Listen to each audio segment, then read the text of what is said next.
Bonsoir et bienvenue dans Les Aventuriers de l'étrange sur Sud Radio. Les rêves prémonitoires, c'est sans doute le phénomène paranormal le plus couramment vécu. Beaucoup d'entre nous n'en vivront qu'un seul dans leur vie, certains plus et d'autres en vivront périodiquement tout au long de leur existence. Alors, qu'est-ce qu'un rêve prémonitoire? Qu'est-ce qui le différencie d'un rêve normal? Est-ce un phénomène de voyance? D'où viennent ces rêves qui prédisent l'avenir? Avons-nous tous en nous la capacité de voyance, d'ouvrir cette fenêtre qui donne sur notre futur? Alors ce phénomène qui peut paraître anodin soulève en fait beaucoup de questions, des questions auxquelles nous allons essayer d'apporter sinon des réponses mais au moins des débuts d'explications avec mes invités, à commencer par Bernard Auriol. Bonsoir. Bonsoir. Alors Bernard Auriol, vous êtes médecin psychiatre et membre du comité directeur de l'IMI, l'Institut Métapsychique International. Oui.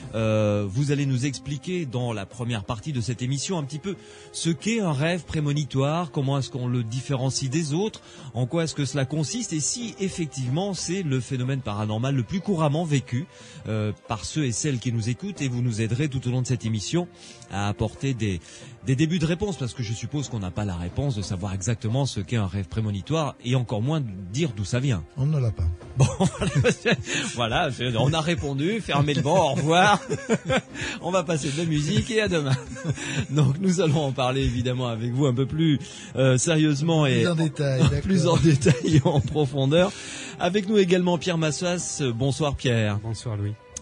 Pierre Massias qui s'occupe du site des Aventuriers de l'étrange, psylan.org. Hein.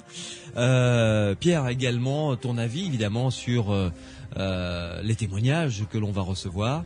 Grande question, grande interrogation, on essaye de trouver des pistes. Ouais, mais on commence à avoir quelques débuts de pistes quand même, hein, un petit peu. Oui, il y a quand même quelques théories qui émergent et qui restent à vérifier. Ouais.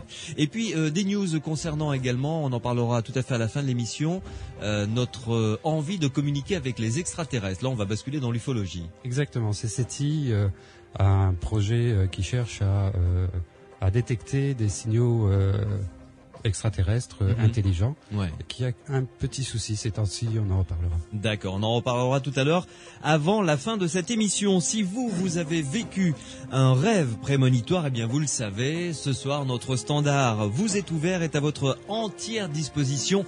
Morad vous attend au 0826 300 300, 0826 300 300. Vous pouvez également me joindre par le biais des SMS sur votre portable. Vous tapez Sud, vous laissez un espace, vous rédigez ensuite votre texte, votre commentaire, votre question et vous envoyez le tout au 71 200.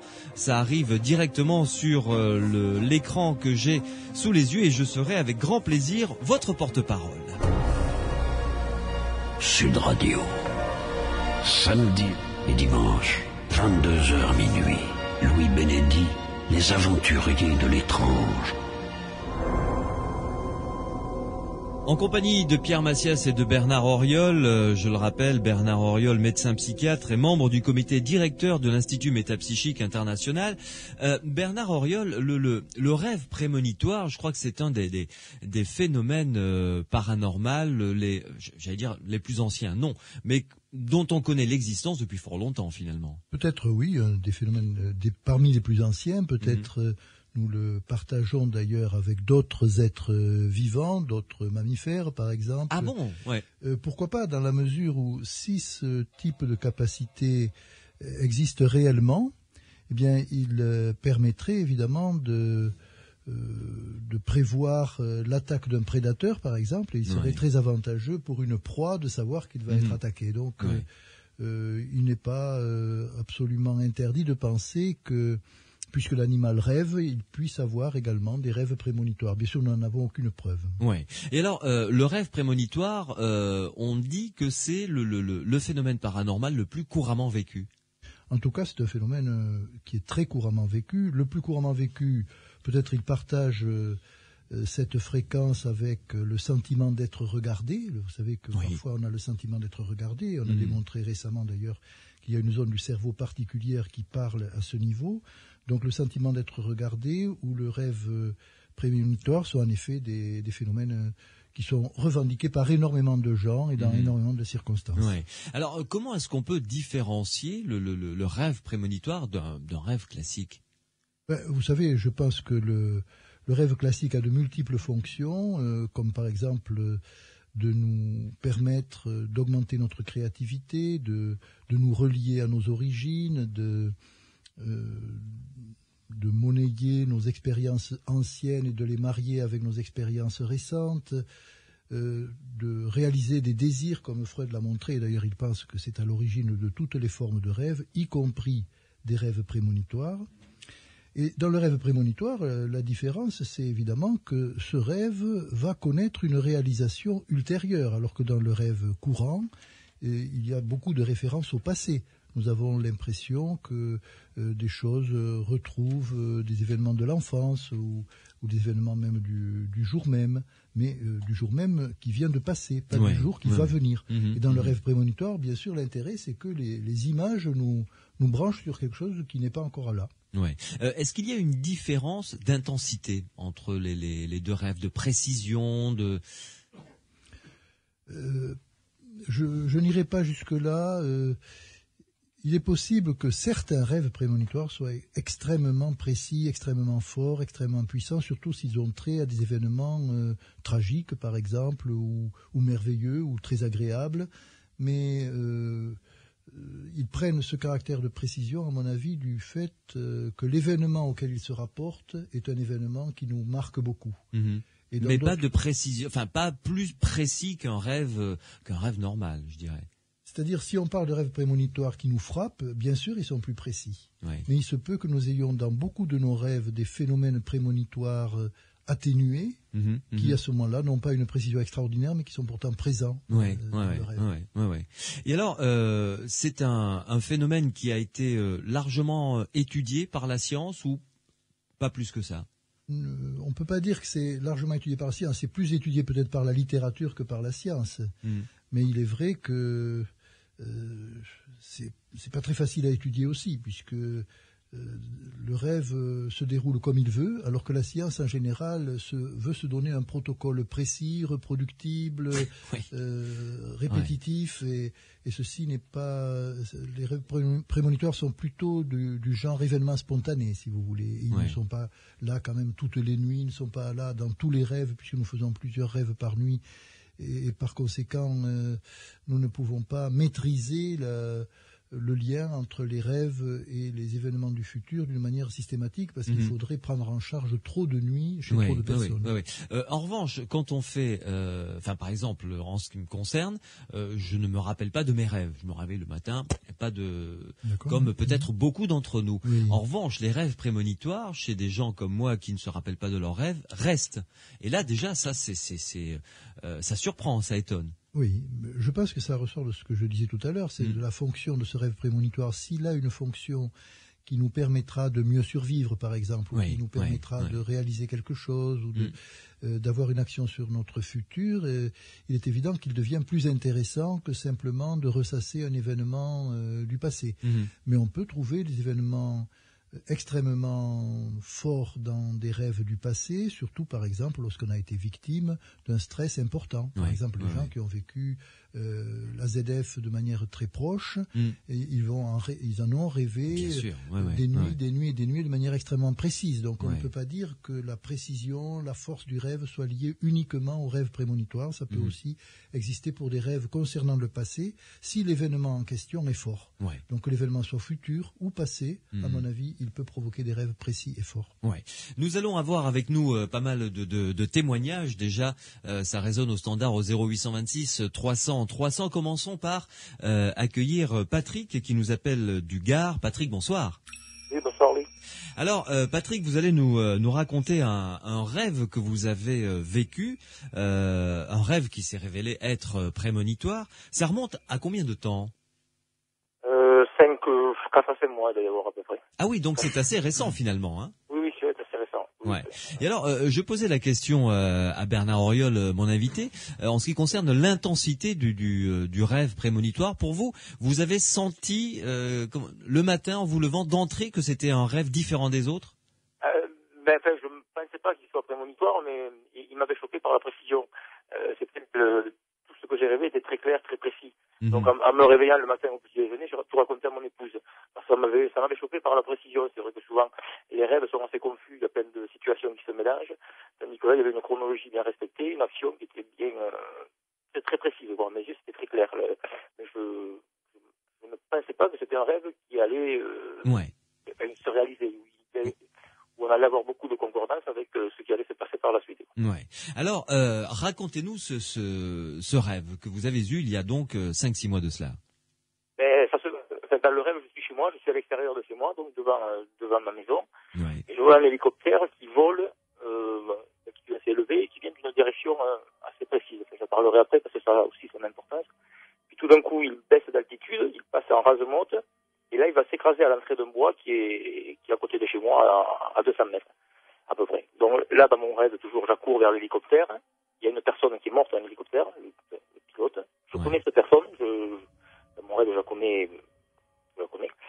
Et puis après, dans le rêve, il y a plein de gendarmes qui arrivent autour de cet hélicoptère et qui font enquête, qui essaient d'enquêter sur cet accident. Ouais. Voilà. Et l'hélicoptère est bleu. L'hélicoptère que je vois est bleu marine. Bon. Voilà, ça aussi, c'est un détail qui m'avait bien frappé, qui était très précis. Voilà. Et là, mon rêve s'arrête là. Voilà. Ok. Et donc, vous racontez ça à votre épouse? Voilà, le matin, donc, au petit déjeuner, je raconte ce rêve, parce qu'il m'a choqué par sa précision, mais je l'ai pris plus à la rigole, de manière... on en a rigolé, quoi. Oui, à la légère, parce que bon... Voilà, oui, c'était pas... C'était un rêve comme un autre pour moi. La seule chose qui me frappait, c'était sa précision, quoi. Tous les détails qui étaient très, très précis. Voilà. Et alors, quand est-ce que vous avez compris que c'était pas un rêve comme les autres finalement? Alors, le jour même, donc, à midi, vers 13h, c'était... Donc là, il y a un hélicoptère de la gendarmerie qui vole qui passe donc au-dessus de chez moi, qui vole très bas. Je comprends que cet hélicoptère fait des recherches. Il vole au-dessus des bois, au-dessus des habitations. Déjà, je dis, tiens, je trouve un petit rapport avec mon rêve. Ouais. Après, il y a des gendarmes qui passent dans toutes les habitations du village où j'habite, avec une photo d'une personne qui est portée disparue. Une personne que je connais. Cette personne est portée disparue, donc les gendarmes recherchent apparemment cette personne.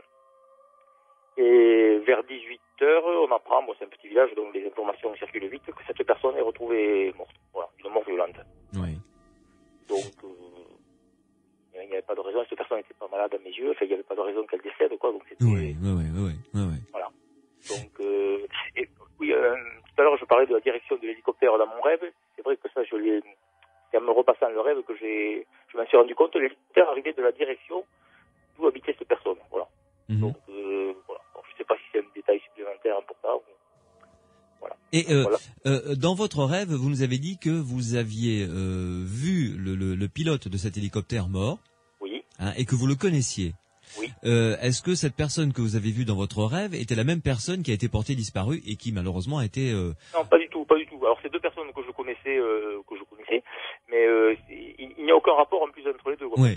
Je ne pense pas qu'elles viennent de parenté, je sais Oui. pas.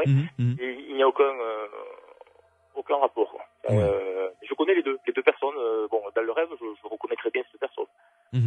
Et après, la personne qui est malheureusement décédée, mais je la connais bien aussi, mais qui n'a rien à voir avec...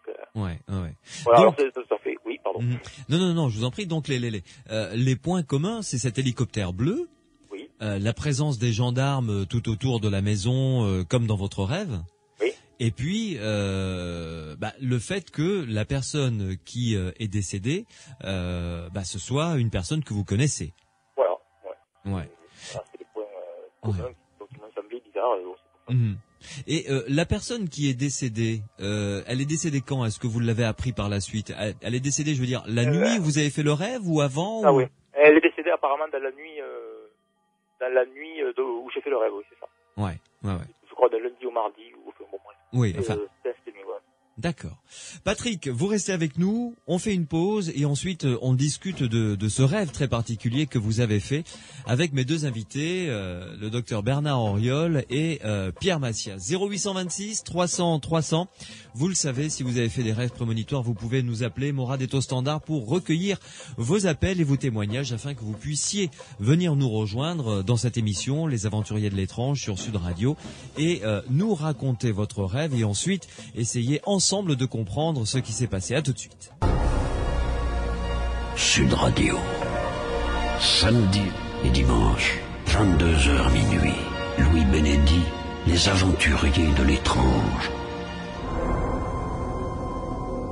Avec mes invités, nous ouvrons le dossier ce soir des rêves prémonitoires en compagnie du docteur Bernard Auriol de l'Institut Métapsychique International et puis Pierre Macias qui est le webmaster du site internet psylande.org, je cherchais voilà, qui est le site de référence en ce qui concerne l'information du monde paranormal en France et des aventuriers de l'étrange. Et puis Patrick Dugard qui est en notre compagnie. Alors Bernard, que pensez-vous de ce rêve qu'a vécu Patrick?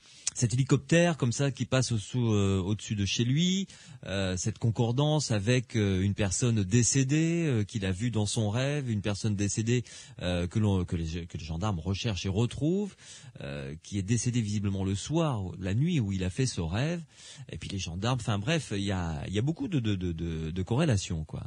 En effet, et je pense que ce rêve pose évidemment deux problèmes. Il nous donne déjà une qualité très très bonne de précognition, c'est-à-dire que on voit que la prémonition est très juste. Il y a plein de choses qui se vérifient, des détails extrêmement précis. Donc il a une grande valeur du point de vue d'une investigation parapsychologique. Et par ailleurs, il comporte des éléments de déplacement des images ou des informations qui lui donnent une deuxième valeur, c'est de permettre de tenter de comprendre ce qui se passe dans un rêve prémonitoire par rapport à ce qui serait une simple connaissance, une simple mémoire du futur. Ou en tout cas, si on compare la prémonition à une mémoire du futur, il faudrait dire que, comme dans la mémoire normale, la mémoire du passé, notre mémoire transforme les événements, et en particulier dans le rêve. Il faudra bien montrer qu'il y a des phénomènes, par exemple, de substitution ou de déplacement dans nos rêves vis-à-vis des personnages que nous aimons, que nous détestons ou avec qui nous sommes en relation. Oui. Et on dirait que ce type de phénomène se produit aussi dans le rêve prémonitoire de ce monsieur. Bien sûr, à l'antenne, ce n'est peut-être pas possible, mais il serait tout à fait intéressant de savoir quelles étaient ou quelles sont ces relations profondes vis-à-vis de la personne qui est réellement décédée et vis-à-vis de la personne qu'il connaissait et qui dans le rêve était décédée mais qui dans la réalité ne l'était pas. Tout à fait. Patrick, vous êtes toujours avec nous? Oui. Est-ce que vous avez vécu d'autres rêves prémonitoires tout au long de votre vie? Non, enfin, aussi précis que ça, non. Ce qui se passe parfois, c'est dans la journée, il y a une situation, on se dit, mais ça je l'ai rêvé, mais je ne sais pas si on peut appeler ça un rêve prémonitoire. Des petites situations qui arrivent quand on se retrouve dans une situation dans la journée, on se dit, oh là, mais ce truc-là, je l'ai rêvé. Alors je ne sais pas si on l'a vraiment rêvé ou... C'est difficile à déterminer, mais à mon avis, on ne peut pas exclure qu'il y ait dans ce type de phénomène une part de prémonition, simplement qui n'a pas la force, si vous voulez, de ce rêve que vous nous avez rapporté. C'est-à-dire que là, la netteté a disparu parce que justement l'événement est peut-être moins important, moins intéressant, moins émotionnellement perturbant que celui que vous nous avez décrit. Oui. Vous aviez le même type de relation avec la personne que vous avez vue décédée dans votre rêve et celle qui est décédée réellement. C'est une relation amicale, enfin, je veux dire, voilà, une connaissance, quoi. La personne qui est décédée, je l'ai côtoyée beaucoup plus que celle que j'ai vue morte dans le rêve. Voilà. C'est deux personnes de sexe opposé déjà. Mais après, je connaissais beaucoup mieux la personne qui est décédée que la personne que je vois décédée dans le rêve. En étant simpliste, on pourrait peut-être dire que dans le fond, cette substitution de personnes était une façon d'économiser vos émotions. C'est-à-dire que si vous la connaissiez moins, c'était peut-être plus pratique d'imaginer que c'était elle qui était morte plutôt que celle qui est réellement morte et que vous connaissiez davantage. Je sais pas, c'est possible. Peut-être, oui. Pierre, je suppose que tu es d'accord avec le docteur Bernard Auriol pour dire à Patrick que c'était effectivement, que c'est un rêve prémonitoire qu'il a vécu. Oui, tout à fait. Et Il est extrêmement difficile d'intervenir après Bernard Auriol. Je me sens un peu dénué d'arguments. Je ne peux qu'aller dans son sens, peut-être en appuyant sur le fait de la difficulté d'interprétation, de compréhension de ces rêves, dans la mesure où il y a pas mal d'éléments psychologiques de la personne qui vont intervenir, de filtres de la mémoire, d'autres filtres psychologiques qui vont intervenir et qui vont perturber donc cette interprétation. Ouais. Patrick, vous n'avez jamais vécu donc d'autres phénomènes de prémonition dans votre vie. C'était vraiment la première fois que vous voyiez quelque chose du futur de manière comme ça aussi nette. Ah oui, aussi nette, oui. Après, c'est comme je vous disais tout à l'heure, des fois des petits trucs, on se dit, mais aussi précis, avec autant de points communs. Ouais. Oui, c'est la première fois. Très bien. Merci beaucoup, Patrick, en tout cas. Je vous souhaite une très bonne soirée. 0826 300 300. Si vous avez vécu un rêve prémonitoire, n'hésitez pas à nous appeler ou à nous envoyer évidemment des SMS. Vous tapez Sud sur votre portable, vous laissez un espace, vous rédigez votre question, votre commentaire, votre interrogation, ou même vous nous envoyez votre numéro de téléphone pour que l'on puisse vous rappeler et vous envoyer le tout au 71 200. Bernard Auriol, il se peut que quand on fait un rêve prémonitoire, ça ouvre une porte pour pouvoir en revivre d'autres après, ou non, ça n'a rien à voir? Je n'ai pas de réponse. Je n'ai pas de réponse, non. Je pense qu'il y a des personnes qui font plus souvent des rêves prémonitoires que d'autres. Peut-être le fait d'avoir fait un rêve prémonitoire aussi significatif que Patrick a eu, peut-être ça favorise d'y être attentif par la suite et donc de repérer davantage si on en a. Il peut y avoir aussi le risque de s'inventer des rêves prémonitoires. Ah oui. Puisque, après tout, comme Freud l'a montré, on peut imaginer qu'il y ait réinterprétation du rêve entre le moment où on l'a fait et le moment où on se le raconte, ou le moment où on le raconte aux gens, ou le moment où il est, semble-t-il, réalisé. Je dois dire que Freud était extrêmement déterminé là-dessus parce qu'il refusait complètement la prémonition, qui pour lui était une aberration du point de vue de la science. Ah oui, donc Freud, qui a quand même bien étudié les rêves, pour lui, le rêve prémonitoire n'existe pas. C'est-à-dire, il est indubitable qu'il existe des choses comme les rêves prophétiques, en ce sens que leur contenu donne une sorte de description de l'avenir. Là, vous citez Freud, hein? Je cite Freud. Le seul problème est de savoir si ces prédictions coïncident d'une façon significative avec ce qui arrive vraiment par la suite. Et lui, il le conteste. Mais il poursuit une chose qui va quand même beaucoup nous étonner. Je dois avouer que sur ce point, mes résolutions en faveur de l'impartialité m'abandonnent. C'est-à-dire qu'il ne peut pas rester impartial devant les rêves prémonitoires parce que pour lui, il ne peut être que parti, c'est-à-dire il est contre. Et donc il va trouver toutes sortes d'outils pour éviter d'en admettre la validité. D'accord. Pierre ? Oui, d'où l'importance on disait, il me semble bien que c'était la semaine dernière, pour quelqu'un qui a l'impression d'avoir eu un rêve un petit peu particulier, même sans savoir à l'avance bien sûr que ça va être un rêve prémonitoire, mais un rêve qui lui semble un petit peu particulier, l'importance donc de le noter, de noter les détails par écrit, justement, pour que le souvenir n'altère pas justement le contenu du rêve. Donc on peut le noter de manière très précise, et surtout si on a l'impression d'en avoir très souvent. On peut tenir un petit journal, un petit cahier, et noter ça chronologiquement, en essayant de donner un maximum de détails au moment du réveil. Avant qu'il ne s'évapore ou qu'il se déforme. Voilà. Et une bonne chose, c'est aussi de le transmettre à quelqu'un, de façon à ce qu'il y ait une sorte de témoin. Ça m'est arrivé avec une personne de Lyon qui m'envoyait chaque jour pratiquement ses rêves, et elle était persuadée qu'elle faisait beaucoup de rêves prémonitoires, mais malheureusement dans son cas ce n'était pas du tout le cas de Patrick. En réalité elle prenait pour rêve prémonitoire des choses qui n'en étaient pas du tout. Donc c'est tout à fait important de suivre le protocole que vient de dire Pierre, parce que ça nous confronte à une sorte d'objectivité, un peu subjective, mais fait quand même une objectivité, et là, qui permet de contrôler s'il y a un rapport. On peut reconnaître si franchement c'est un rêve prémonitoire ou pas. D'accord. Isabelle vient de nous rejoindre. Bonsoir Isabelle. Bonsoir. Alors Isabelle, vous habitez dans le Tarn. Oui. Et vous avez vécu vous vivez relativement souvent des rêves prémonitoires? Souvent, peut-être pas dire souvent, mais enfin, ça m'est arrivé vraiment plusieurs fois, me semble-t-il. Ouais. Est-ce que vous pouvez nous en raconter un pour nous donner un exemple de ce genre de rêve? Alors, un qui a été extrêmement concret. J'ai fait un rêve une nuit sur j'élève des chevaux et j'ai une jument qui ne devait pas être gestante suite à une erreur de manipulation. Elle était en Normandie et on l'a ramenée trop tôt, soi-disant. Et moi, je rêve que cette jument va faire un poulain de telle couleur, un mâle. Mais c'était extrêmement réel. Donc, je demande à mon vétérinaire, en lui laissant un petit mot sur la porte du box, je l'avais appelé avant et je lui dis, écoutez, venez vérifier parce que c'était tellement réel que je suis assez surprise. Et effectivement, en examinant l'animal, il dit, cette jument est gestante.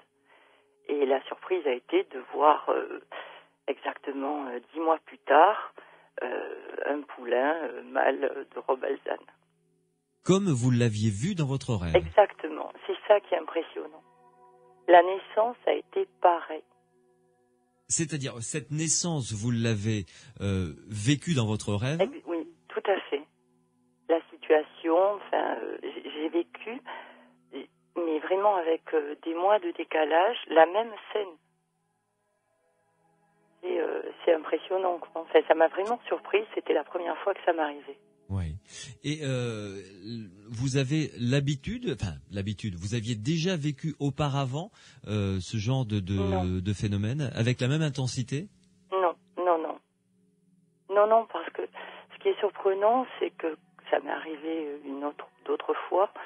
Ce sont des rêves assez particuliers. Enfin, on revit la même scène. Mmh. C'est ça qui est très très curieux, quoi. Oui.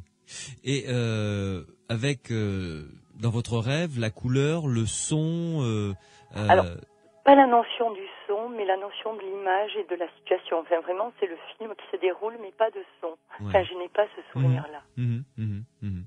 Et les autres rêves que vous avez vécus étaient moins intenses et concernaient vos chevaux, pareil, ou votre entourage ou... Oui, ça m'est arrivé une autre fois. J'ai une jument Islande et j'ai rêvé qu'elle allait faire un poulain qui était mort à la naissance. Donc, rebelote, je rappelle le même vétérinaire et qui examine la jument, qui me dit, écoutez, tout va bien, tout remue. Et donc, comme chaque fois qu'il y a des naissances, nous veillons ces animaux. Et la jument se met en travail et effectivement, elle expulsait un poulain qui était mort. J'avais pas rêvé, il y avait des jumeaux. Et ça, je ne l'avais pas rêvé, mais j'ai sorti un poulain mâle de robe foncée qui était mort. Oui. Et l'autre était vivant? Oui, l'autre était vivant. Une fois, c'était une bonne nouvelle quand même. Oui. Sur les deux. Oui. Et concernant vos proches, parce que là, bon, vous élevez des chevaux, donc vous êtes très proche d'eux, évidemment, que ce soit de manière affective ou que ce soit de manière physique, évidemment, pour s'en occuper. Et concernant des proches, jamais, pas de rêve concernant les proches. Ça m'est arrivé, mais pas avec cette netteté-là. Ouais. Enfin, entre dire si c'était un rêve. Ma mère a été souffrante pendant assez longtemps, 7 mois de réanimation, et elle est rentrée chez elle sous respiration artificielle. Mmh.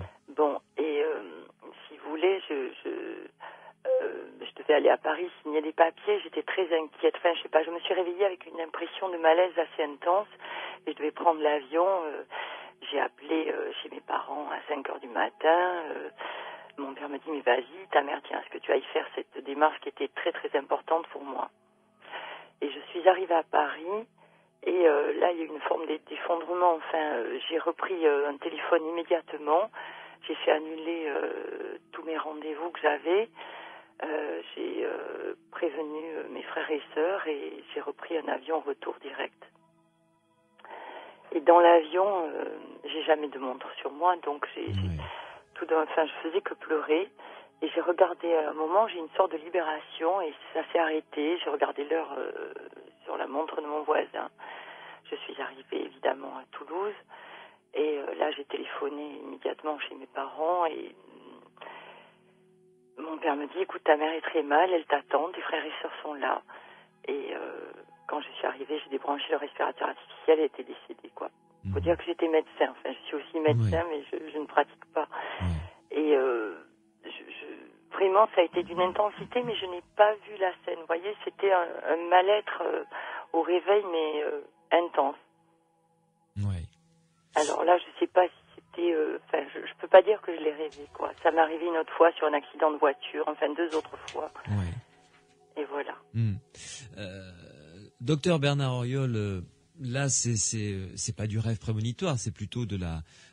je sais pas, qu'en pensez-vous ? Vous parlez de la dernière... du dernier rêve. En tout cas, c'est difficile à départager. Ça ne veut pas dire que ce n'est pas prémonitoire, mais on ne peut pas l'affirmer, en tout cas que ça le soit, puisque évidemment...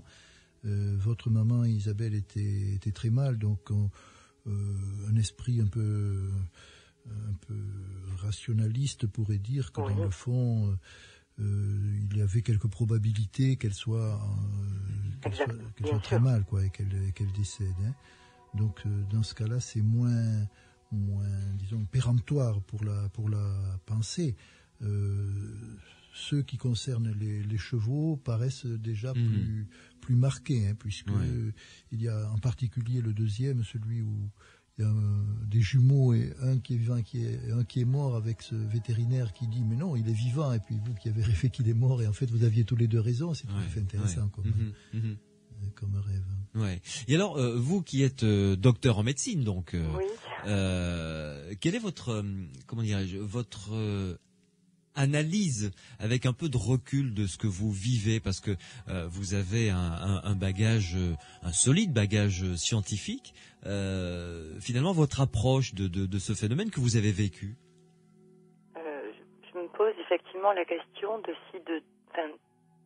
si on n'a pas de temps en temps des projections, comme on a une mémoire du passé, une projection dans l'avenir quand on est relativement impliqué. C'est l'impression que j'en ai. Enfin, je vois pas autrement quelle serait l'explication. Oui. Et alors, on doit peut-être être dans des états particuliers parce que ça vient de façon récurrente ou très spontanée. Enfin, que ce soit les prémonitions ou les choses comme ça, ça n'est pas réfléchi, évidemment. Oui. C'est quelque chose qui sort de vous spontanément. Pierre Macias, est-ce qu'on a des pistes, des débuts d'explication pour essayer de comprendre le rêve prémonitoire? Question difficile. Comme le disait Isabelle à l'instant, on peut imaginer qu'on ait une connaissance d'une manière ou d'une autre d'un futur. Si on se réfère à Costa de Beauregard, il parlait d'ondes avancées et d'ondes retardées.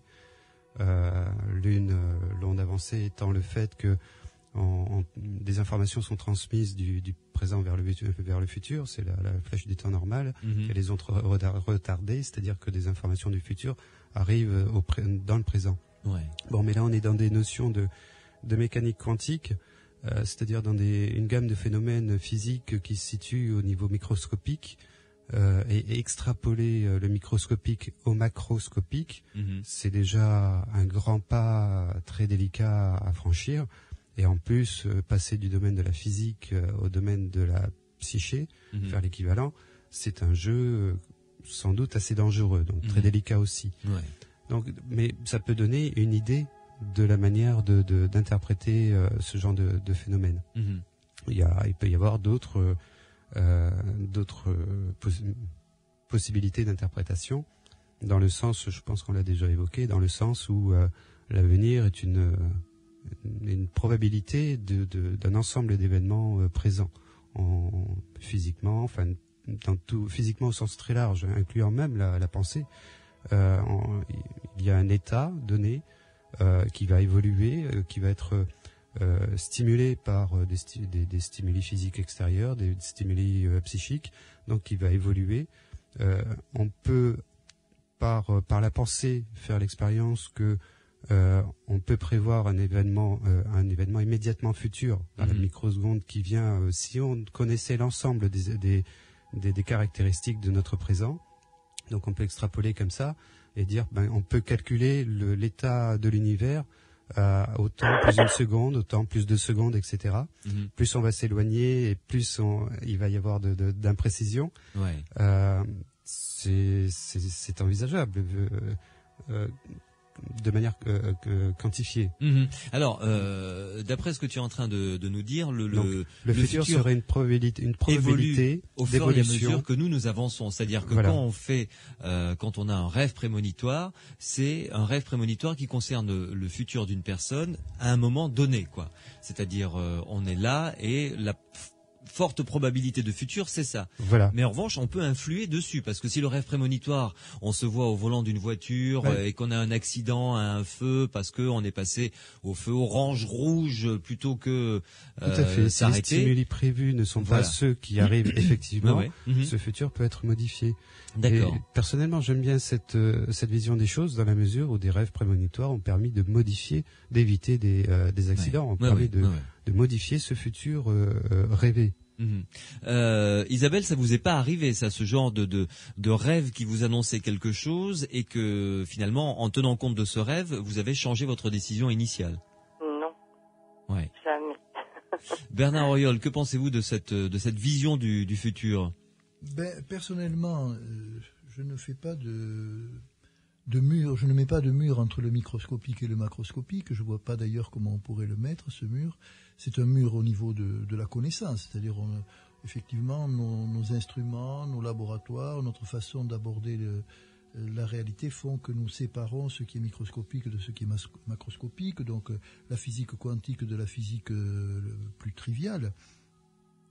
Mais si nous sommes amenés à admettre qu'il y ait que les causes puissent aller du futur vers le passé en mécanique quantique, je ne vois pas en quoi il y aurait un obstacle à admettre cette même rétrocausalité, cette même causalité à l'envers du temps pour des phénomènes macroscopiques. Simplement, évidemment, il faut à ce moment-là envisager une conjonction entre le microscopique et le macroscopique, mais une conjonction qui n'est pas totalement invraisemblable. Donc, il y a des informations du futur qui nous arriveraient comme ça, qui remonteraient le temps pour arriver jusqu'à nous. Tout à fait. Ouais.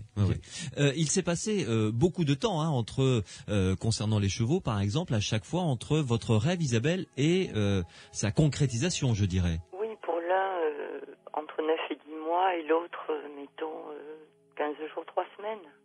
Oui. Oui, on peut imaginer d'ailleurs des précognitions qui concernent plusieurs mois d'intervalle ou même peut-être plusieurs années. Bien sûr, j'imagine que c'est plus improbable, plus le temps s'allonge, plus c'est improbable. Mais je pense que une causalité qui va du futur vers le passé peut aussi s'exercer sur un temps plus long maintenant, avec plus de difficultés puisqu'il y a des perturbations qui vont intervenir d'autant que le temps s'allonge. Donc un rêve prémonitoire que l'on fait peut se réaliser dans une semaine, 15 jours, 3 mois, 1 an, pourquoi pas, quoi. Oui. Voilà. Isabelle, merci pour votre témoignage. De rien, c'est moi qui vous remercie. Je vous souhaite une excellente soirée et si vous faites d'autres rêves prémonitoires, prévenez-nous. Pas de problème. Ok. Au revoir. Bonne soirée. Pierre, une précision, tu voulais revenir sur ce qu'a dit docteur Bernard Auriol? En physique quantique... Allez, c'est reparti. Sortez les Tranxène et les aspirines, on va avoir mal au crâne d'ici 5 minutes. Non, mais pas, en physique quantique, quand on parle de particules corrélées, cette caractéristique des particules reste présente qu'on fasse une expérience immédiatement ou qu'on fasse une expérience dans 10 ans. Et là, ça va amener une différence par rapport à la notion de prémonition qui va devenir qui risque en tout cas de devenir de plus en plus improbable au fil du temps. Plus elle sera loin et plus, comme disait Bernard, elle risque d'être modifiée. Ouais. Donc là, je ferai personnellement encore une différence. Il y a un SMS au 71 200 de Rascal, qui est le pseudonyme d'un auditeur qui nous écrit souvent, qui vient d'arriver, qui dit « Bonsoir, si l'avenir peut être déjà là », c'est l'avenir nous rejoint donc dans le présent. Est-ce que le passé peut persister? Voilà, question qu'elle est bonne. Vous avez 2 heures pour répondre avec des arguments, feuille double, pas plus. D'accord? C'est pas idiot ça. Si le futur non, mais est là. Je suis pas d'accord avec la première proposition et donc pas non plus avec la deuxième. Avec la seconde. C'est-à-dire que le futur n'est pas là et le passé non plus. Nous sommes simplement au présent qui est la rencontre du futur et du passé, ou du plus exactement dans notre expérience du passé et du futur. Ouais. C'est-à-dire que nous avons connaissance du passé que nous pouvons voir si on veut dans un rétroviseur. Il nous paraît composer quelque chose du présent, et probablement il y a aussi des éléments du futur qui composent quelque chose de ce présent. Mais c'est la rencontre entre ce futur et ce passé, et nous ne vivons ni le passé ni le futur quand nous sommes au présent. Nous vivons le présent. Très bien. 0826 300 300, vous nous appelez si vous avez vécu des rêves prémonitoires. Vous voyez que ce phénomène qui paraît comme ça un petit peu presque anodin pose des questions essentielles sur d'où vient cette fenêtre que l'on ouvre vers un futur. 0826 300 300 pour vos témoignages, Moradetto Standard pour recueillir vos appels, et puis 71 200 pour vos SMS. Vous tapez Sud sur votre portable, vous laissez un espace et vous rédigez votre texte et vous nous l'envoyez. 71 200. Dans quelques minutes, Monique va venir nous rejoindre pour nous raconter son rêve prémonitoire. Sud Radio. Samedi et dimanche, 22h minuit.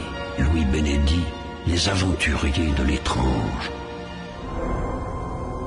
Nous parlons ce soir des rêves prémonitoires avec vos témoignages au 0826 300 300 avec mes deux invités, Pierre Massias du site internet psylande.org et le docteur Bernard Auriol de l'Institut Métapsychique International. Il y a un SMS qui vient d'arriver au 71 200 qui est intéressant.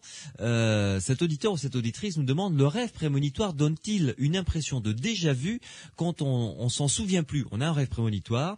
Bon, enfin, on a un rêve, on s'en souvient plus, et puis tout d'un coup, on vit cette situation dans le réel, et on se dit, tiens, mais j'ai déjà vu ça quelque part. Alors, est-ce que là, on peut se dire, tiens, j'ai fait un rêve, ou est-ce que c'est une espèce de mécanisme de notre cerveau qui fait qu'on a l'impression de l'avoir rêvé? C'est une question qui est discutée.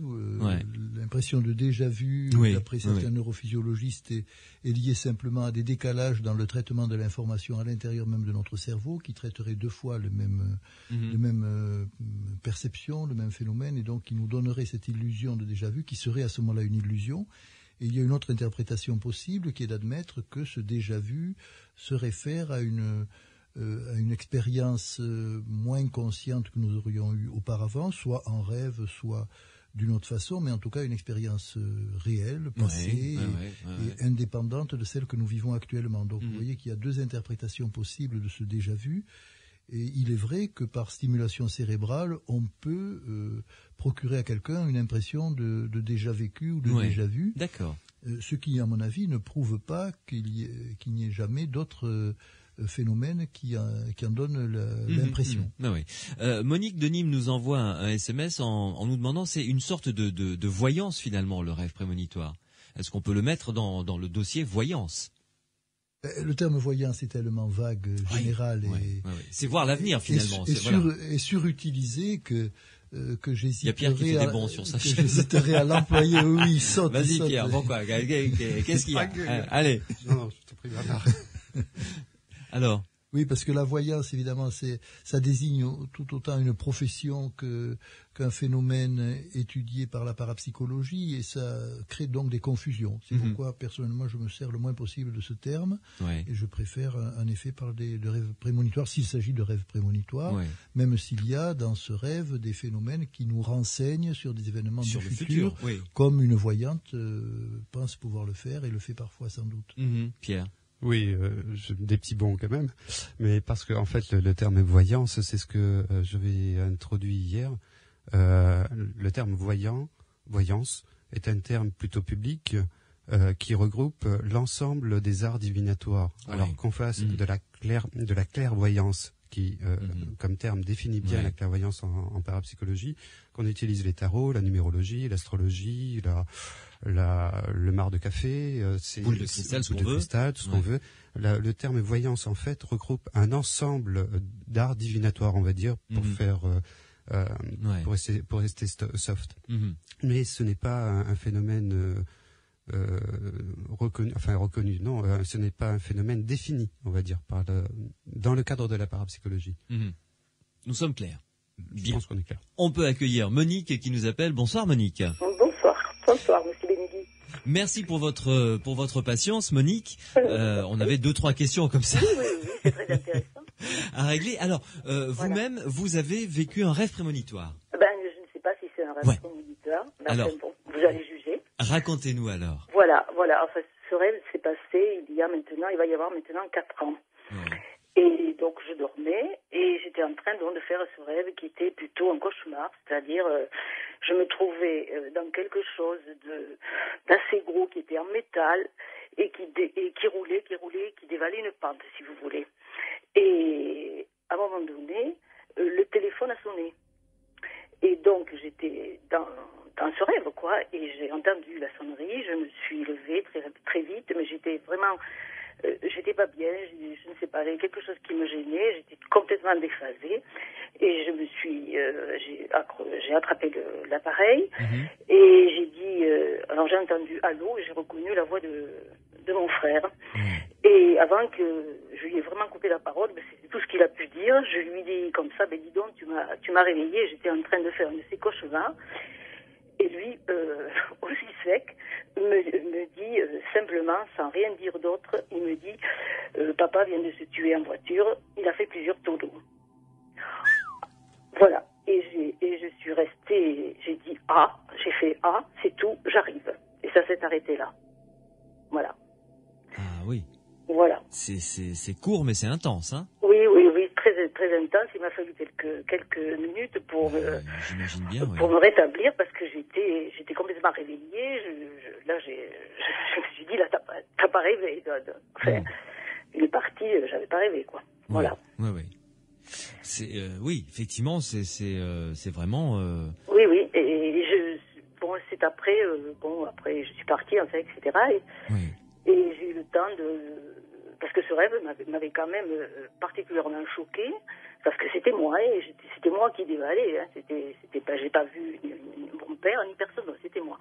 Et après, j'ai pas pu, je sais pas, j'ai fait complètement le rapprochement, j'ai eu l'impression, parce que ça venait de se passer, quand mon frère m'a téléphoné, ça venait de se faire, et moi, au moment, si vous voulez, j'ai eu l'impression qu'au moment où ça se passait, je vivais ça.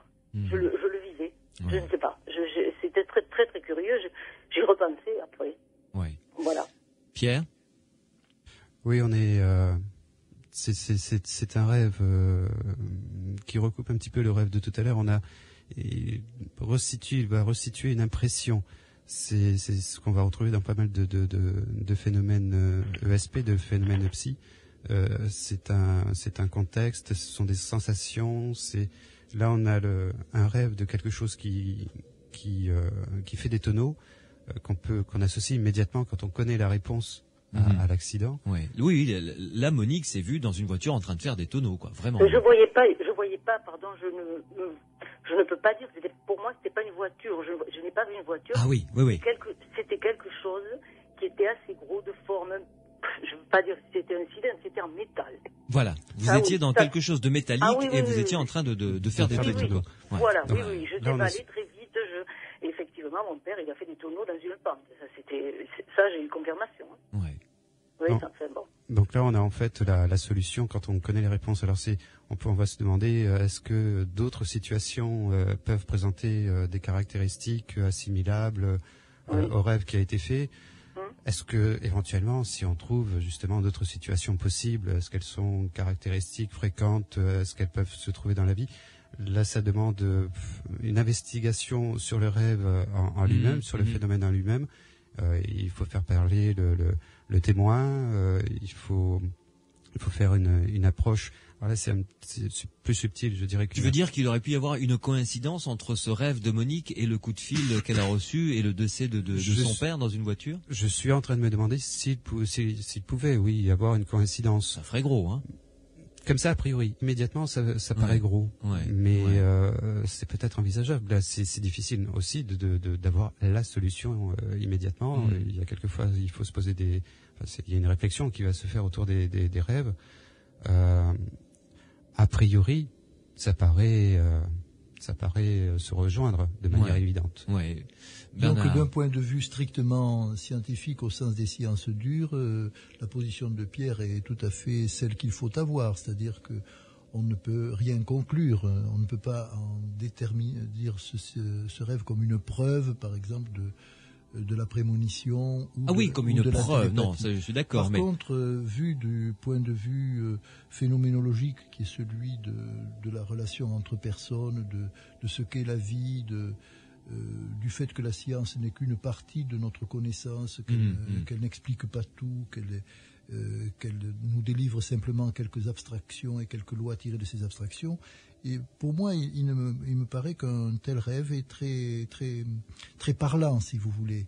Et le fait que ce qui dévale la pente n'est pas une voiture n'est pas pour moi un obstacle, parce que il s'agit de quelque chose de vécu. Elle vit dans ce rêve, cette personne semble vivre ce qu'éprouve son père, c'est-à-dire elle dévale la pente, elle s'identifie, pour ainsi dire, à son père.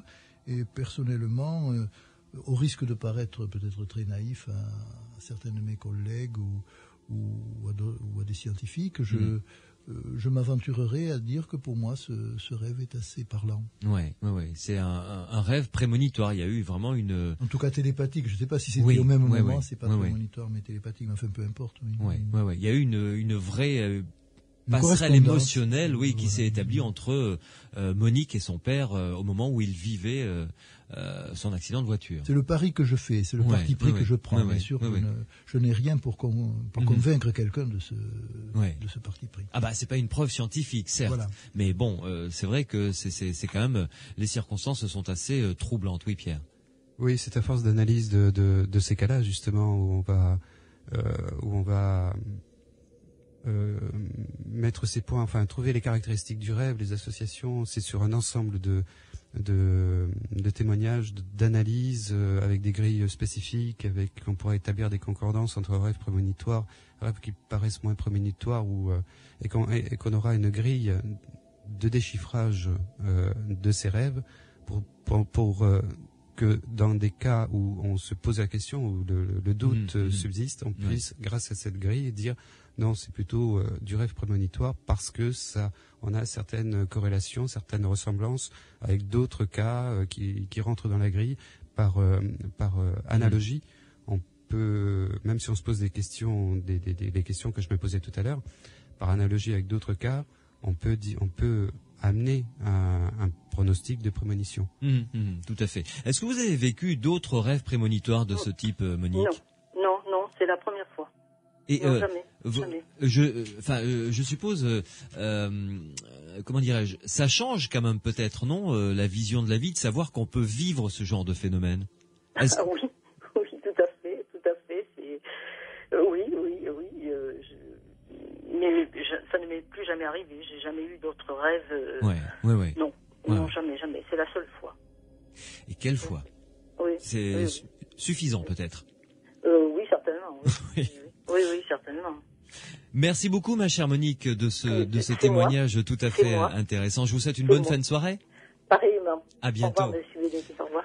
0826 300 300, vous pouvez nous appeler. Morad est au standard pour recevoir vos appels. 0826 300 300. Les SMS ne cessent d'arriver au 71 200 avec un SMS qui considère l'avenir comme un livre. Je vous le lis, Bernard Auriol, Pierre Massias.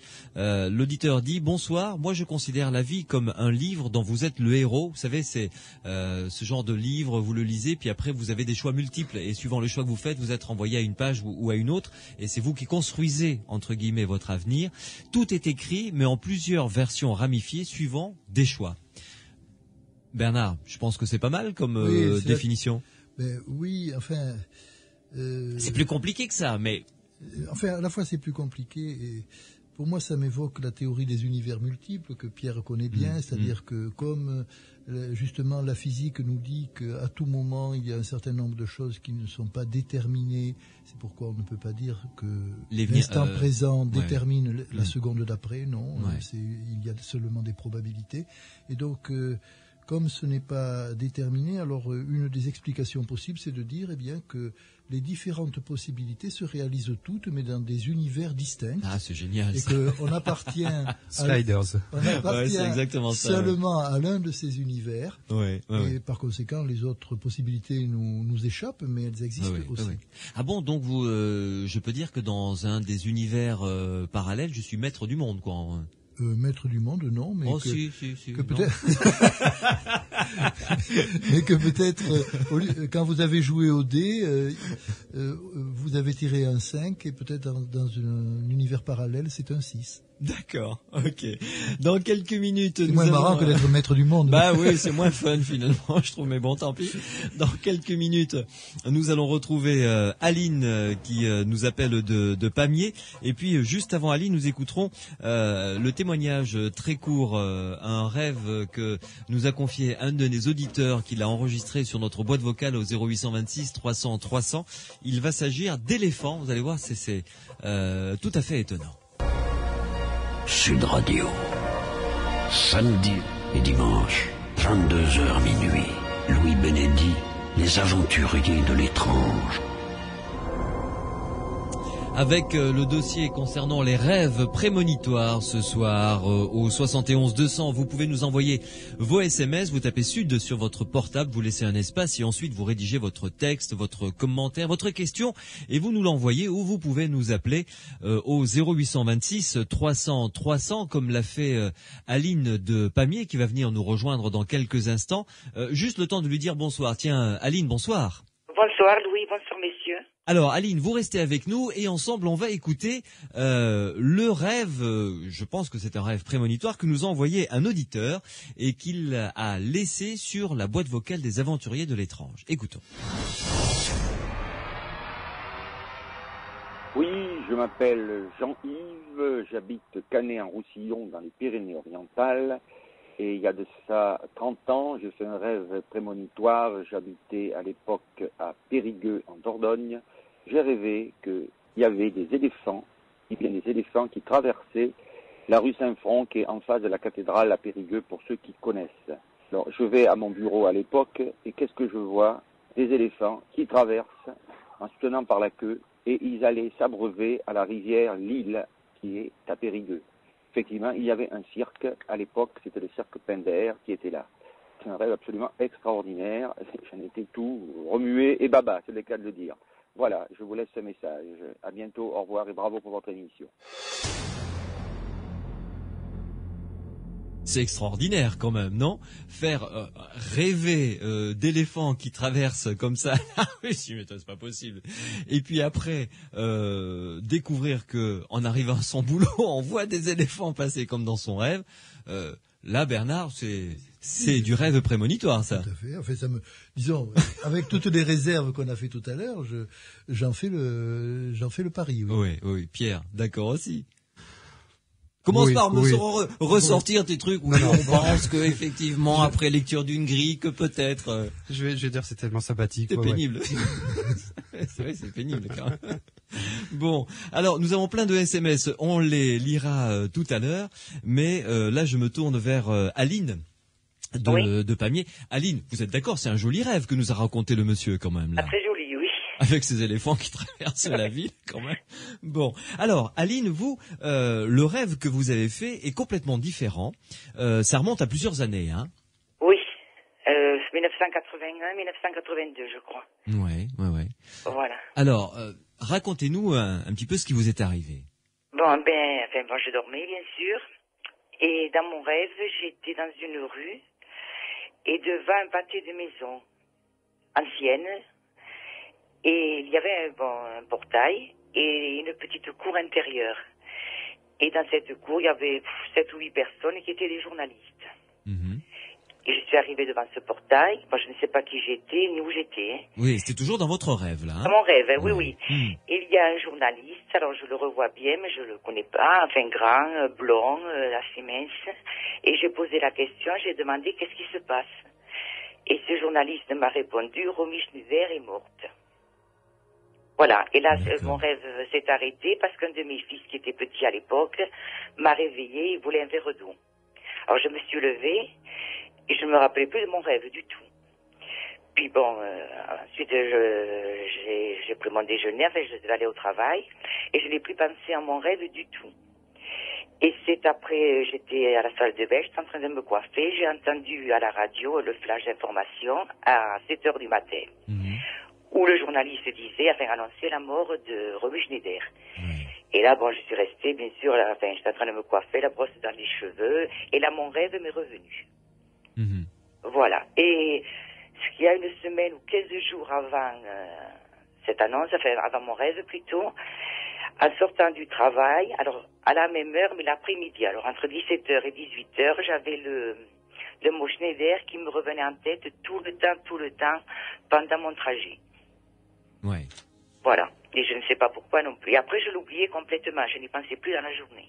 Oui, tout à fait. Voilà. Vous n'avez pas pensé à raconter votre rêve? Non, c'était parce qu'il y a eu trop de...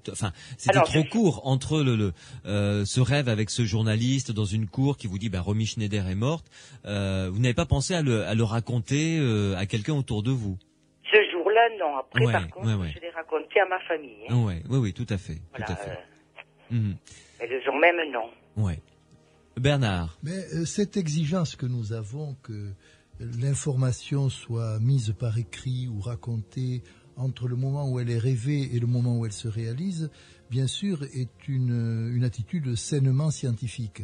Mais par ailleurs, elle vient du fait qu'il s'agit de phénomènes tellement extraordinaires, tellement en contravention avec la légalité scientifique à laquelle jusqu'à présent nous adhérons. C'est à cause de cette contravention que nous exigeons plus.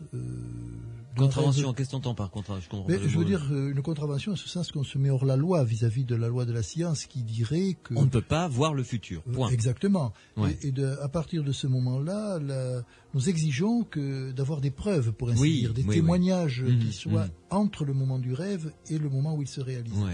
Mais dans le fond, si on prend une attitude inverse, qui serait de prendre le parti pris, que la causalité peut s'exercer du futur vers le présent, eh bien à ce moment-là, nous devenons moins exigeants et nous acceptons qu'il ne s'agisse pas forcément de coïncidence, mais vraiment d'une information qui soit intervenue avec cette répétition du mot Schneider que peut-être elle ne liait pas dans un premier temps avec Romy Schneider et deuxièmement le rêve qui évidemment était beaucoup plus explicite. Ouais. Alors Pierre, est-ce que je vais mettre une hypothèse, tu vas me dire ce que t'en penses. Aline a fait ce rêve dans la nuit où Romy Schneider est décédée. Elle s'est suicidée, si je me souviens bien d'ailleurs, je crois, cette grande actrice. Est-ce que parce que tous les journalistes l'ont su, c'est tombé sur les dépêches AFP évidemment très rapidement parce que c'était une star évidemment. Toutes les rédactions devaient bouillonner parce que c'était aussi soudain qu'inattendu. Donc à travailler sur la biographie, retracer la carrière, trouver des témoignages, etc. Est-ce qu'il n'y a pas une espèce de propagation comme ça d'une nouvelle, alors évidemment par le biais physique, les fax, les téléx, Internet, etc. Et puis par un autre biais qui fait que Aline, en fait, n'a pas prédit l'avenir, mais elle a simplement attrapé une information dans son sommeil, une information qui circulait tout autour de la planète déjà. Oui. Je commencerai par dire que je rentrerai dans cette idée que tu avances. Plutôt que de parler de rêve prémonitoire, ce serait sans doute une clairvoyance durant le rêve. Elle aurait reçu l'information du décès de Romy Schneider en rêvant, et elle s'en souvient donc au réveil. Maintenant, je me posais aussi la question... C'est-à-dire qu'elle n'a pas vu l'avenir, mais elle a capté une information qui une information qui était présente, déjà là, quelque part. Et justement, quand Aline nous en parlait, je me demandais pourquoi elle en particulier aurait reçu cette information. En général, on pense à des liens affectifs, à des situations un petit peu particulières. Là, a priori, Aline n'avait pas de lien affectif particulier avec Romy Schneider. Vous n'étiez pas fan de Romy Schneider, si ce n'est comme tout le monde, quoi. Je veux dire. Comme tout le monde. On aimait bien cette actrice, on l'a trouvée sympathique et talentueuse, quoi. Voilà, très belle. Voilà, c'est vrai. Sans plus. Alors, je me posais la question pourquoi cette relation. Alors, évidemment, on peut éventuellement penser. Tu faisais référence, Louis, au chant morphique de Rupert Sheldrake. Alors, pourquoi pas ça peut être une possibilité. Mais il serait intéressant d'avoir d'autres, à la limite, de susciter d'autres témoignages de cet ordre-là, dans la mesure où on peut vérifier l'exactitude des propos. Et si Aline a reçu cette information par ce biais-là, par ce champ morphique conçu, théorisé par Rupert Sheldrake. Pour rappeler rapidement ce qu'est le champ morphique, la théorie du champ morphique selon ce scientifique anglais que l'on a eu comme invité, tout groupe social est uni par une espèce de force télépathique, de champ de force qui l'unit et une information, un champ de connaissance. Un champ de connaissance et une information peut aller comme ça d'un cerveau à l'autre par le biais de la télépathie, quoi. Voilà, il y aurait une possibilité d'échange d'informations entre individus. Voilà. Et donc là, pourquoi Aline plutôt qu'une autre? Ce serait peut-être intéressant de trouver d'autres cas, beaucoup, je dirais, il faudrait quand même pas mal d'autres personnes qui aient vécu cette même aventure qu'Aline, pour commencer, je pense, à imaginer vraiment que ça vient de là. Oui. Aline, donc, ce ne serait pas un rêve prémonitoire, mais plutôt une voyance, un phénomène de voyance que vous avez vécu dans votre rêve, en fait. Vous avez peut-être attrapé l'information au moment où toutes les rédactions, tous les journalistes, d'ailleurs vous avez rêvé d'un journaliste, vous voyez, de groupes de journalistes qui devaient travailler d'arrache-pied à ce moment-là pour être prêts pour les éditions du matin finalement. Voilà, c'est ça, oui. Donc c'est une sorte, il n'y a personne dans votre entourage qui travaille dans le journalisme ou dans la presse Non. Ouais. Non. Mais enfin voilà, là vous avez vraiment vécu un phénomène de voyance en fait, plutôt qu'un rêve prémonitoire. Vous avez attrapé l'information, par quel biais ça? Là, c'est autre chose. Oui.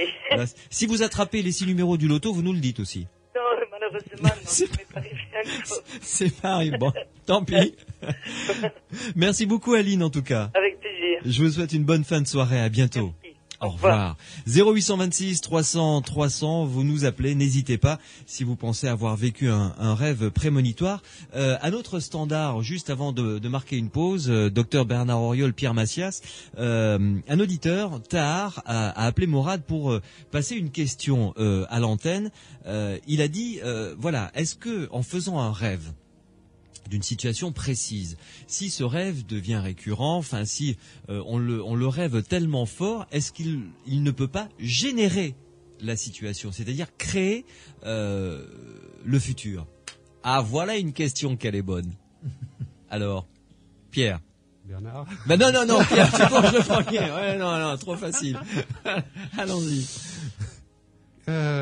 3, 4. Il faudrait le vérifier. Il faudrait noter ce rêve. On vérifierait, on essaierait de prévoir la survenue de l'événement pour le vérifier. Dans le domaine de la parapsychologie, on parle ESP, on parle psychokinèse. Psychokinèse, c'est l'action de la pensée sur la matière, qu'elle soit inerte ou biologique. Je dirais, dans l'absolu, ça n'est pas inimaginable. Oui. Mais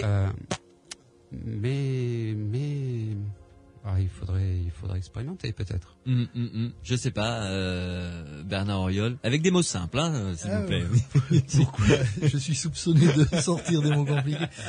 Oui, ce que je voulais dire, c'est que dans le fond, qu'une pensée engendre une action, bien entendu, ça nous arrive à l'intérieur de nous-mêmes, et je pense qu'après tout, si on admet la télépathie ou la précognition, ça pourrait arriver aussi de soi à un autre. Ouais. Mais tout simplement, on connaît le phénomène de prédiction autoréalisatrice, c'est-à-dire le fait que de penser qu'il va se passer une chose, va la produire. Par exemple, on m'a prédit un accident de voiture, j'ai ça en tête, et je vais commettre une imprudence. De manière inconsciente, je vais tout faire pour que ça arrive. Mon accident de voiture, et puis je le gagne, je l'ai.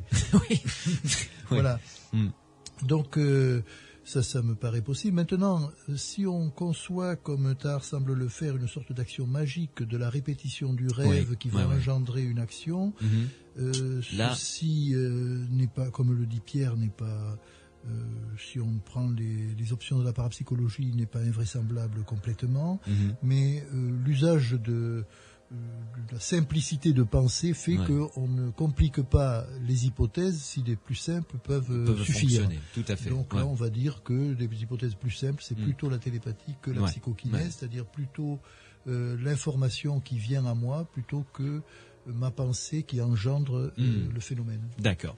Vous nous appelez 0826 300 300 si vous pensez avoir vécu un rêve prémonitoire concernant par exemple un événement majeur dont le monde entier a entendu parler, ou du moins un événement qui a fait la une de l'actualité. On va découvrir le rêve prémonitoire de Raymond tout à l'heure concernant notamment Jean-Paul II et là avec mes deux spécialistes, le docteur Bernard Auriol, membre de l'Institut Métapsychique International, et Pierre Massias du site internet psylande.org.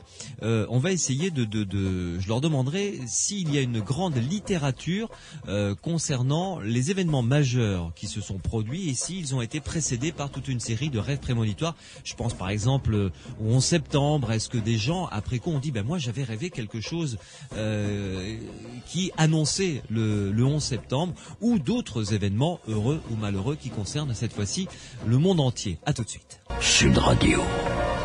Samedi et dimanche, 22h minuit. Louis Bénédit, les aventuriers de l'étrange.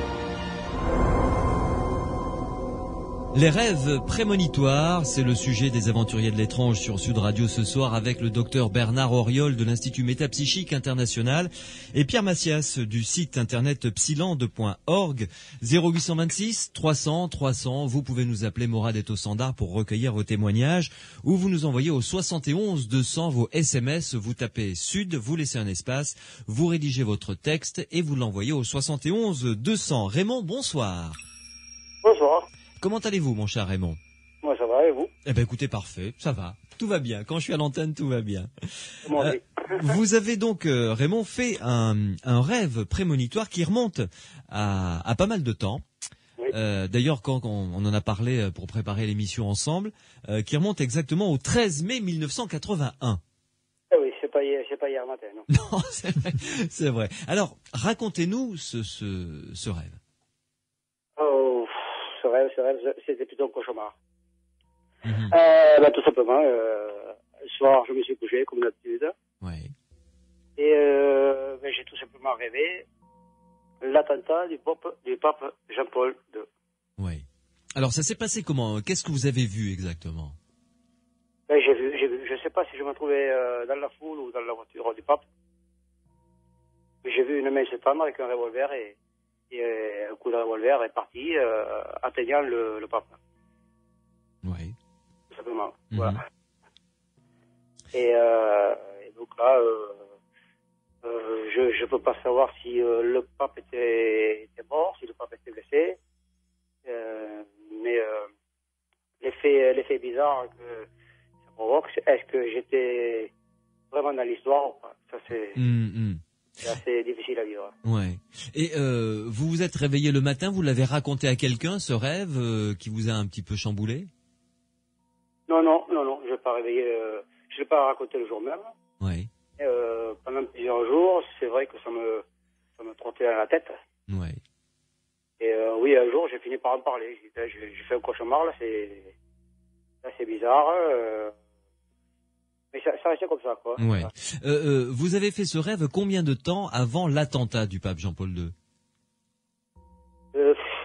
Juste, je sais pas, mais c'était peut-être un mois et demi avant. Ah oui, quand même, il y a eu beaucoup de temps quand même, avant. Oui. Ouais. Et quand vous avez entendu aux informations, parce que ça a fait le tour de la planète évidemment, qu'il y avait eu cet attentat contre Jean-Paul II, quelle a été votre réaction? Sur le moment, ça m'a fait tout drôle. Puis après, j'ai réalisé quelques secondes après que je l'avais rêvé. Oui. Je l'avais rêvé et c'est là où je me sentais un peu mal à l'aise quelque part, quoi, parce que je savais pas déjà bien avant ça, bien avant le fait. Oui. Je savais pas si je pouvais en parler ou ne pas en parler. J'avais peur de possibles critiques ou possible... Ou qu'on dise que vous étiez dans le coup. Oui, voilà, oui, aussi, oui. Ouais. Ça, c'était le poids le plus lourd à supporter, ouais. Ouais. Et ça, Alors là, je me tourne vers Dr Bernard Auriol. C'est vrai que ce genre d'angoisse, là, bon, ça concerne le pape Jean-Paul II, mais ce genre de rêve peut créer des angoisses quand ça concerne aussi, je sais pas, moi, on peut rêver de l'accident d'un proche, d'un ami. On a un peu la trouille, on n'en parle pas, puis quand ça arrive, on se dit merde. Voilà, ça peut. Est-ce que j'en suis le responsable? Est-ce que, vous voyez, exactement. Ça crée quand même Si on se réfère à la proposition de Tahar tout à l'heure, qui était que peut-être notre rêve fabrique ce qu'il prédit, évidemment, s'il s'agit d'un événement culpabilisant, comme par exemple le décès d'un être cher ou d'un être haï. Dans les deux cas, nous sommes culpabilisés, parce que même un être cher, nous avons de la haine pour lui, et même un être haï, nous avons de l'amour pour lui. Donc, de manière consciente par rapport à inconscient, je veux dire. Et donc, dès que cette personne décède, nous sommes forcément culpabilisés. D'ailleurs, c'est à la base de ce qu'on appelle le deuil. Dans le deuil, nous sommes malheureux, mais en même temps, nous sommes auto-agressifs, nous nous accusons nous-mêmes, nous nous frappons, pour ainsi dire, d'une manière plus ou moins consciente, et ceci est lié à la culpabilité vis-à-vis de l'amour que nous avions et de la haine en même temps que nous avions pour nos êtres proches. Et donc, je pense que dans un phénomène de précognition, la personne peut avoir le sentiment qu'il ne s'agit pas de précognition, mais que sa pensée a engendré le fait. Et donc, elle devient extrêmement coupable de cela, et peut-être s'interdit de s'en rappeler ou de faire le lien. Pierre, ce genre de rêve prémonitoire concernant des personnages célèbres, comme Aline nous l'a dit tout à l'heure, elle a attraper cette information du décès de Romy Schneider. Là, Raymond de Toulouse, un mois avant, a rêvé de l'attentat contre Jean-Paul II, alors que quand, je ne sais pas si vous en rappelez les uns ou les autres, mais quand cet attentat s'est produit, tout le monde est tombé des nues en Simi. On ne pensait pas que le pape puisse être victime d'un attentat, surtout Jean-Paul II, qui avait quand même une cote de popularité énorme. Enfin bon, est-ce que des grands événements ont été rêvés avant? Est-ce que on a eu connaissance de pas mal de rêves dans ce sens-là?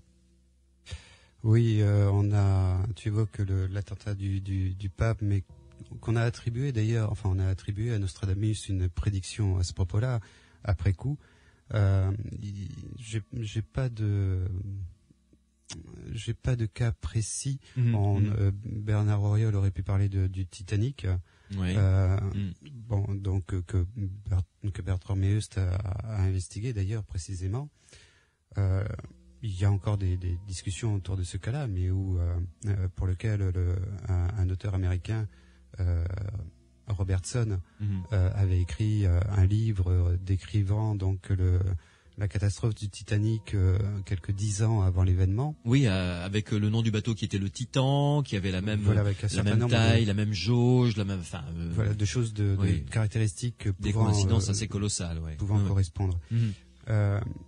Je cherche, j'ai pas de cas de référence, de rêve prémonitoire vraiment de ce genre-là. Maintenant, des prémonitions au sens plus large, pas forcément dans des rêves, voire expérimentales. Ça, on en connaît sur des de la voyance, événements. Tu veux dire, oui.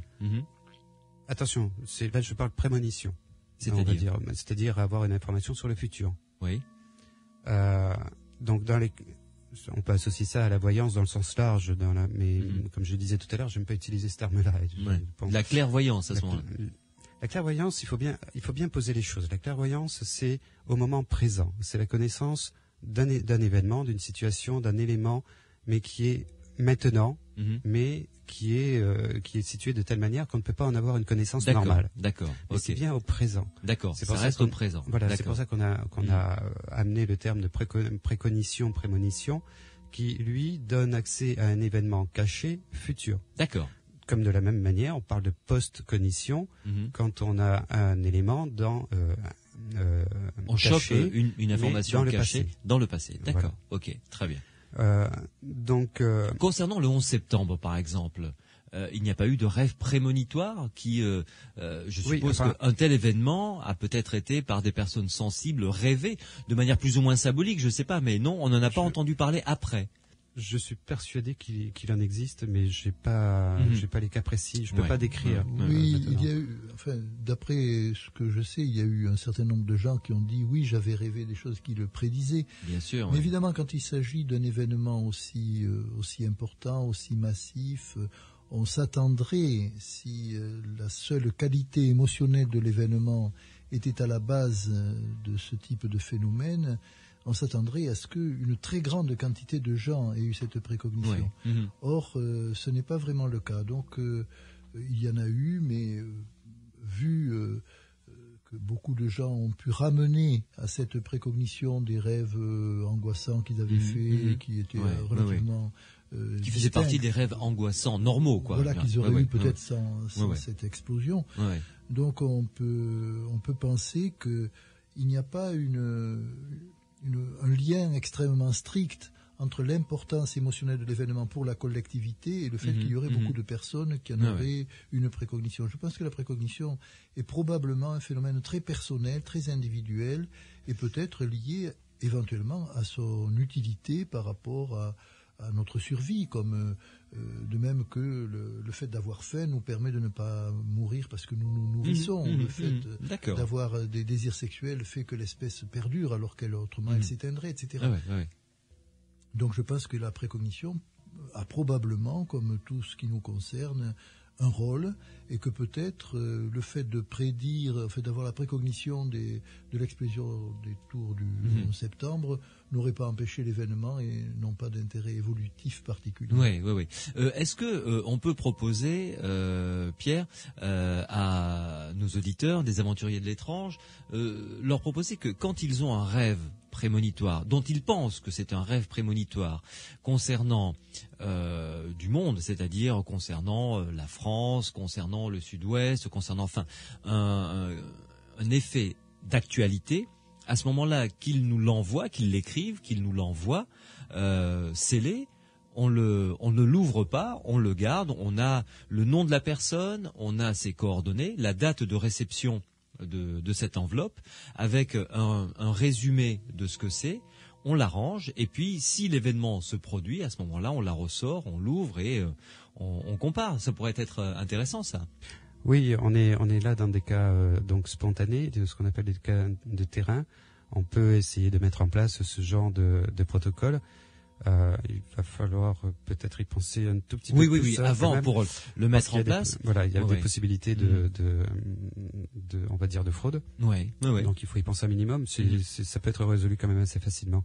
Mais on est là dans le cas de terrain.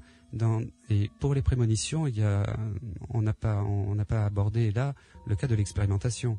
Et sur les grands cas comme sur les catastrophes genre 11 septembre, il faut quand même penser que dans l'expérimentation, Roger Nelson a mis en place, a lancé le projet EGG,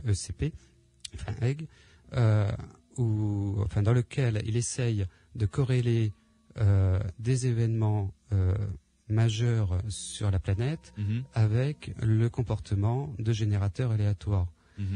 C'est-à-dire qu'il y a des générateurs aléatoires qui sont disposés un petit peu tout autour de la planète. Voilà, et quand il y a un événement majeur qui se produit, on voit si l'émotion suscitée par cet événement... L'événement va créer une sorte de champ commun à un ensemble de personnes qui va être susceptible de modifier le comportement aléatoire de ces générateurs, donc ils ne seront plus aléatoires. Et Roger Nelson en a disposé pas mal à travers la planète. Alors au tout début de son expérimentation, la première chose qu'il a remarqué, ça a été le passage de la nouvelle année, où justement il avait repéré des quand on est passé au XXIe siècle. Non, c'est caractéristique même quasiment au jour de l'an. Au jour de l'an, toutes les années. Du 31 décembre au 1er janvier, c'est un truc qui marche assez bien. Et donc là, il suit donc cette caractéristique non aléatoire des générateurs à travers la planète en temps réel. Au fur et à mesure de l'avancée des fuseaux horaires de la date. En fonction des fuseaux horaires. D'accord, ok. Et donc, dans le cas du 11 septembre, son réseau était déjà en place. Depuis, il a grossi un petit peu, mais il était déjà en place. Et Roger Nelson donc a appliqué sa méthode d'analyse habituelle sur les données dont il disposait au moment du 11 septembre. Et il semblerait fort que une anomalie, une catastrophe, un événement énorme ait été prédit, je dirais, par une modification du comportement des générateurs aléatoires un tout petit peu avant de quel ordre? 1 seconde, 10 secondes, on sait pas trop. C'est très court, c'est de l'ordre de quelques minutes. Ah oui, quand même. Dans tous les cas, ça aurait été trop tard malheureusement pour avertir. Oui. Tenter d'avertir. Mais de quelques minutes avant. Mais c'est quelques minutes avant. Intéressant. On reviendra sur ce phénomène et parler de cette expérience un petit peu plus en détail. Voilà. Très intéressant. Ça fera plaisir à Mathieu parce qu'il était capté là. Une pause 0826 Mathieu le réalisateur, je précise. Une pause 0826 300 et on se retrouve dans quelques instants avec le témoignage de Pierrette qui a fait un rêve prémonitoire annonciateur malheureusement d'une mauvaise nouvelle. Sud Radio. Samedi et dimanche 22h minuit. Louis Bénédy, les aventuriers de l'étrange. Avec le docteur Bernard Auriol, médecin psychiatre, qui est membre de l'Institut Métapsychique International, et Pierre Macias du site internet psyland.org, psyland, PSILAND.org, où vous pouvez retrouver en podcast à télécharger toutes les émissions des aventuriers de l'étrange. Nous continuons à parler des rêves prémonitoires avec Pierrette qui vient de nous rejoindre au 0826 300. Bonsoir Pierrette. Bonsoir Louis. Bonsoir à vos collègues. Alors, ma chère Pierrette, vous avez eu un rêve prémonitoire qui remonte à combien de temps? Très peu de temps, c'est début février.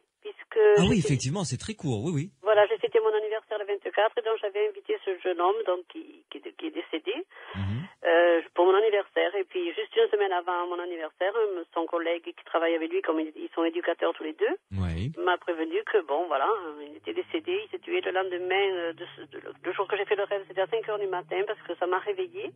Alors, le rêve consistait en quoi? Voilà, alors c'est pour dire, je disais à Morad tout à l'heure que c'est tellement difficile, je ne peux pas encore le croire, parce que je savais pas si c'était un rêve ou si c'était la réalité, tellement que j'ai senti le froid, parce que je me suis levée, et j'ai senti le froid du carrelage sous mes pieds. Et j'ai l'impression que j'ai ouvert la porte, que j'allais recevoir ce garçon, et mais que je me posais des questions. Je dis, qui c'est qui sonne à cette heure-ci, à 5h du matin, ça fait peur. Mais c'est pour je vous le dis, de toute façon, que j'ai l'impression de l'avoir vécu. Que c'est pas un rêve, que c'est une réalité. Alors que c'est un rêve, c'est un cauchemar, c'est tout ce que vous voulez, mais bon, pour moi c'est devenu un cauchemar après.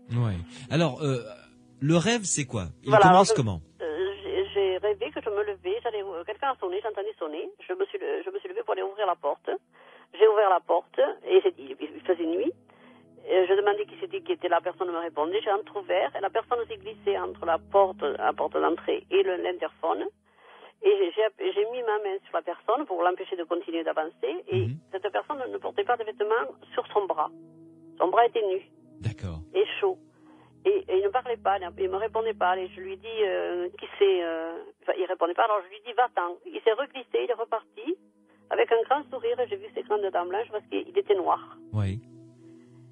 Et puis voilà, je suis revenue me coucher, mais quand j'ai réalisé, parce que ça m'a réveillée, c'était tellement intensif, cette peur.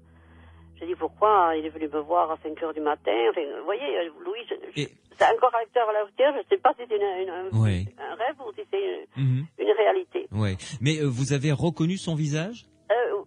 C'est-à-dire, comment dirais-je, oui, puisque il était noir. Donc, et cet ami, je l'ai rencontré, je l'avais reçu il y a 15 jours chez moi avant sa mort. Oui. Je l'avais reçu avec son collègue qui est un grand ami de la famille. Je l'avais reçu pour manger parce que c'était un garçon qui vivait à Toulouse. Oui. Et nous nous sommes appréciés, mais c'est inimaginable comment ça a pu passer. C'était intense. Mais vous, dans votre rêve, vous n'avez pas reconnu son visage de manière explicite, que vous n'êtes pas dit, simplement il était noir, voilà. D'accord. C'est après que j'ai fait le rapprochement. Oui. Et alors donc, il y avait une telle intensité, on le comprend, dans l'émotion de votre voix, vous l'avez encore d'ailleurs. Ah oui, mais d'ailleurs je m'en relève pas, ça m'est très dur, parce que c'est pas loin, il est pas loin ce rêve. Ouais. Et malheureusement, le corps est encore à l'hôpital de Montauban, c'est pour vous dire, on n'a pas pu le respecter parce qu'il était du Rwanda. Et alors, ce rêve, par son intensité émotionnelle, vous a réveillé? Voilà.